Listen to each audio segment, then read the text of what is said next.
दामाद की सास पार्ट 2।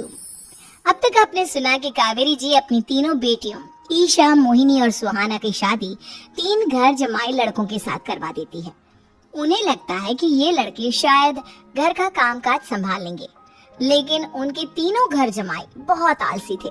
वो नौकरी भी नहीं करते थे और बाहर का काम भी नहीं। कावेरी जी ने अपनी बेटियों से कहा कि वो प्रेगनेंसी का बहाना बनाकर अपने पतियों को सबक सिखाए। अब सुनिए आगे। मम्मी, आपने जैसा कहा था हमने वैसा ही किया, लेकिन देखिए ना, विवेक का हाल तो वैसा का वैसा ही है। घर में ना सुबह का नाश्ता बनता है और ना खाना। नौकरी पर जाने की बात करूं तो खाने को दौड़ते हैं मुझे। हाँ मम्मी, मैंने भी सुमित को कितनी बार कहा कि अगर नौकरी नहीं करनी तो कोई छोटी सी दुकान ही खोल लो, घर का खर्चा कैसे चलेगा।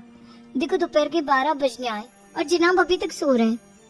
हाँ मम्मी, ईशा और सुहाना ठीक कहती हैं। अविनाश का भी यही हाल है।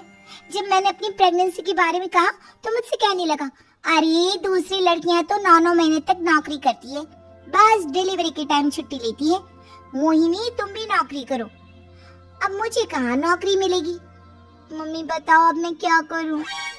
हे भगवान, क्या सोचकर घर जमाई दामाद लाई थी मैं कि मेरी बेटियां मेरे पास रहेंगी और खुश रहेंगी, लेकिन इन आलसी दामादों ने तो हमारी जिंदगी को भी प्रॉब्लम में डाल दिया है। मैं तो कहती हूँ मम्मी, हम लोग वापस अपनी जॉब पर जाना शुरू कर देते हैं। बता देते हैं इन लोगों को कि हमने प्रेगनेंसी का बहाना किया है। नहीं बेटा, ऐसी गलती भी मत करना। अगर तुमने ऐसा किया तो इन तीनों की आदत और खराब हो जाएगी। अरे आज नहीं तो कल कभी तो तुम प्रेग्नेंट होगी, तब वापस यही प्रॉब्लम आएगी। तब क्या करोगी तुम तीनों। हाँ मम्मी, आपकी बात तो बिल्कुल सही है। इन लोगों को तो सुधारना ही पड़ेगा। लेकिन कैसे?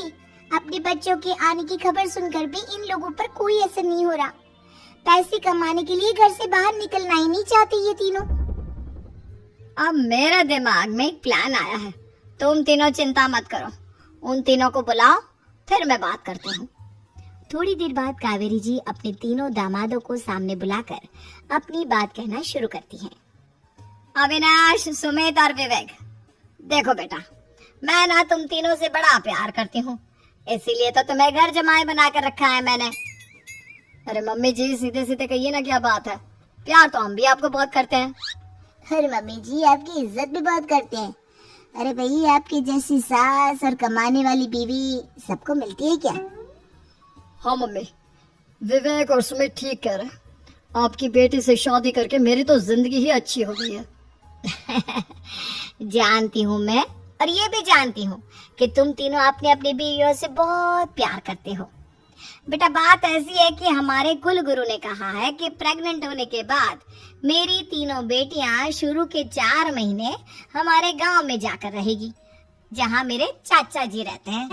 अरे लेकिन क्यों मम्मी, गांव में जाकर रहने की क्या जरूरत है इन तीनों को। वो क्या है ना बेटा, हमारे परिवार को एक श्राप है। अगर मेरी बेटियों ने यहाँ पर बच्चा पैदा करने की कोशिश की तो उनके बच्चों को कुछ भी हो सकता है। इसलिए अब से लेकर 4 महीने पूरे होने तक इन्हें गांव वाले घर में रहना पड़ेगा। हाँ तो इसमें प्रॉब्लम क्या है मम्मी जी, हम भी वहाँ जाकर रहेंगे, पिकनिक मनाएंगे। अरे भाई बीवी जहाँ, हम भी वहाँ। हाँ यार, आइडिया तो बहुत अच्छा है। शहर की जिंदगी में रह रहकर परेशान हो चुके हैं, अब कुछ दिन गांव में बिताएंगे। तुम लोग समझने की कोशिश क्यों नहीं करते? तुम में से कोई भी वहां नहीं जा सकता, और मैं यहाँ रहूंगी ना तुम तीनों के साथ। 4 महीने की तो बात है, उसके बाद ये तीनों ही लौट कर आ जाएंगी। ठीक है मम्मी जी, अब हमारे बच्चों का सवाल है तो ये तो करना ही पड़ेगा। कावेरी अपनी तीनों बेटियों को कुछ दिन के लिए घर से बाहर कहीं दूसरे शहर में रहने के लिए भेज देती है। कुछ दिनों के बाद, अरे मम्मी जी, बहुत दिन से पिज्जा नहीं खाए, मंगवाइए ना। क्या बताऊं बेटा, पहले तो बेटियां खर्चा दे देती थी क्योंकि उनकी नौकरी थी, लेकिन अब तो मेरे पास पैसे ही नहीं बचे। थोड़े बहुत पैसे हैं जो बच्चों की डिलीवरी में काम आएंगे। लेकिन मम्मी जी, आपकी बेटियों को वापस आने में तो अभी बहुत वक्त बाकी है। वही सोच सोच कर परेशान हो रही हूँ। सोच रही हूँ कल से दूध भी बंद करवा देती हूँ। अब दूध वाले को देने के लिए पैसे भी तो नहीं है ना। अरे नहीं मम्मी जी, अगर दूध भी बंद करवा दोगी तो मुझे चाय कहाँ से मिलेगी, और चाय के बिना मैं तो मर ही जाऊंगा। क्या करूं बेटा, इसके अलावा हमारे पास कोई ऑप्शन नहीं है। मेरे पास पैसे ही नहीं बचे। इस तरह कावेरी जी धीरे धीरे अपने तीनों दामादों को पैसे देना बंद कर देती हैं और घर में खाने पीने की चीजें लाना भी बंद कर देती है। अब वो तीनों पूरी तरह से परेशान होने लगे थे और इसलिए एक दिन तीनों प्लान करके घर से बाहर निकलते हैं और बाजार में जाने के बाद, यार अच्छा खाना खाए हुए कितने दिन हो गए, पता नहीं कब अच्छा खाना मिलेगा। हमारी बीवियों के जाने के बाद तो हमारी हालत भिखारियों जैसी हो गई है यार। कुछ भी हो, मुझे तो आज पिज्जा खाना ही खाना है। जेब में 1 रुपया नहीं है और पिज्जा खाएगा, कहाँ से आएंगे पैसे? अरे देख वहाँ सामने बोर्ड पर क्या लिखा हुआ है, कंप्यूटर पर काम करने के लिए एक आदमी की आवश्यकता है। भाई मैं तो जा रहा हूँ, काम करूँगा और शाम तक पैसे लाकर आराम से पिज्जा खाऊंगा।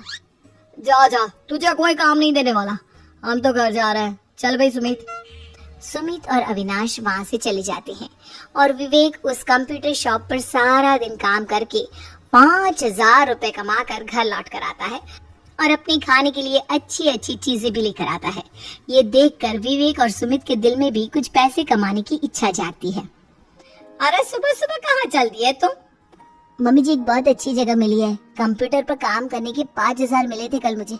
अगर रोज काम करूंगा तो पूरे 40,000 की तनख्वाह। अरे वाह, ये तो बहुत अच्छी बात है दामाद जी, आपको जाना ही चाहिए।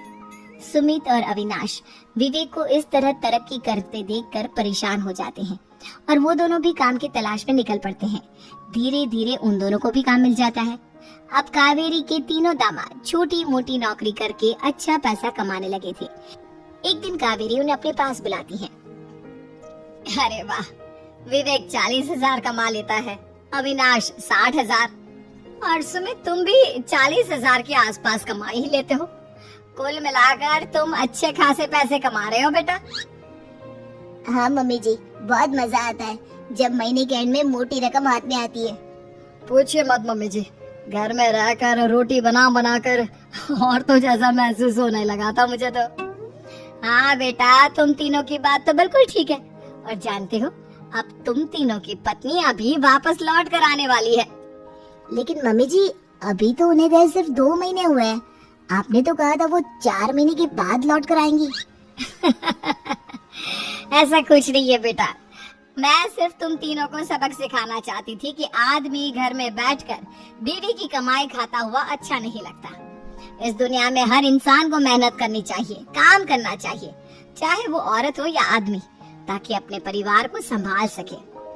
कावेरी की बात सुनकर उन तीनों को अपनी गलती का एहसास होता है और कावेरी उन्हें सच बता देती है कि ईशा, सुहाना और मोहिनी शहर में ही कहीं दूसरी जगह रह रहे थे। शाम के वक्त उन तीनों की पत्नियां लौट कर आ जाती है और कावेरी जी का परिवार एक खुशहाल परिवार की तरह